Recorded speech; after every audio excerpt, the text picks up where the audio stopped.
childhood memory? Boy, this one I puzzled over, and I thought about it a long time. I don't have, because our lifestyle was the way it was, is just a childhood lifestyle. We didn't have any big highs or lows, really. But I would probably say one of my childhood memories is of going to church, and that was a very happy memory for me because I got to dress up, and I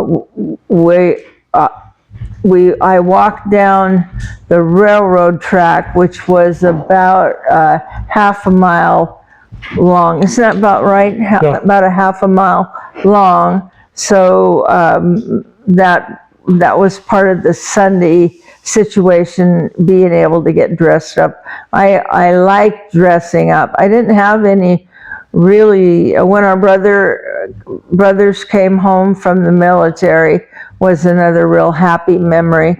But as far as a big special thing, it wasn't until I must have been maybe 11, 12, and my sister would have been 2 years younger, that we took the train trip down to Oregon on our own, on the bus.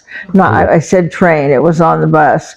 And that was a real special memory. We sat in the back of the bus with a military guy. I don't know whether it was a soldier or which he was, but I think he probably was Navy, and he bought me some cigarettes. And that was where you got to smoke the cigarette. You could only smoke at the back of the bus, and so we were sitting back there with him, and you feel like such a grown-up at the time when you do something. You're going all by yourself down to Oregon. So it was, I can't say that was a big... Did you smoke the cigarettes? Oh, yeah. At 12? Maybe 11, 12, yeah. Well, I was thinking maybe 18. No, that trip was on our own. Yeah, that's right. Oh. I think the soldier or the Marine bought them for me. I veered into so much danger with God watching over me. Sometimes I look back and I go, wow, I had some bad things, but it could have been a lot worse. Yeah. So I just don't have anything big special other than that. Happy memories, happy memories. What comes to mind right off the bat is my dad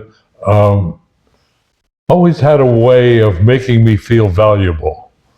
And in thinking about that, I thought, wow, that pretty much changes your whole life course, where you have a sense of value. And this was at an early age, because he let me do things, and I mowed the lawn, and that was the value to the house.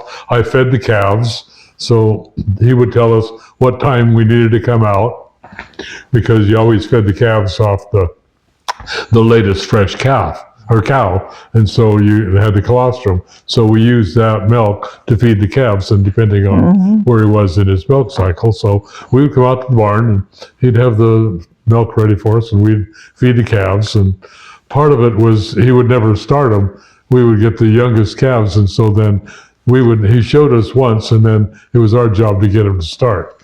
And so it's a matter of so we never had a bucket with a nipple on either. They drank right out of the bucket. So you put your hand in their mouth, and they have bottom teeth. So the bottom teeth get you right here.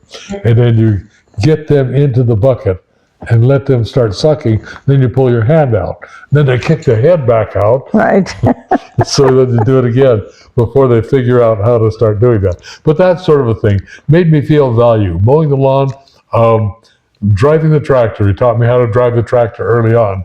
And in the springtime, when the high waters would go down, that was a neat thing on the farm where we lived, was that every winter we'd have floodwaters that would flood most of the fields. We always had boats or canoes, and we had probably a good mile of high water that we could paddle through, down through the trees and over the fences and to the neighbor's house and whatnot. And it was all just standing water.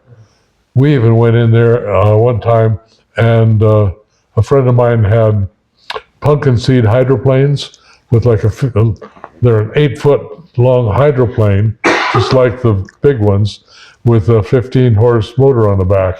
And we were running those out in the sloughs. And just a great time. Well, they'd go, probably 40, 45 miles an hour, skipping across the water Amazing. around the corners. That was fun. But mostly Dad just turning me loose to do things. Here, take the tractor and trailer and go pick up driftwood that would come in the winter. And so we'd go through all the fields that were flooded and pick up all the driftwood.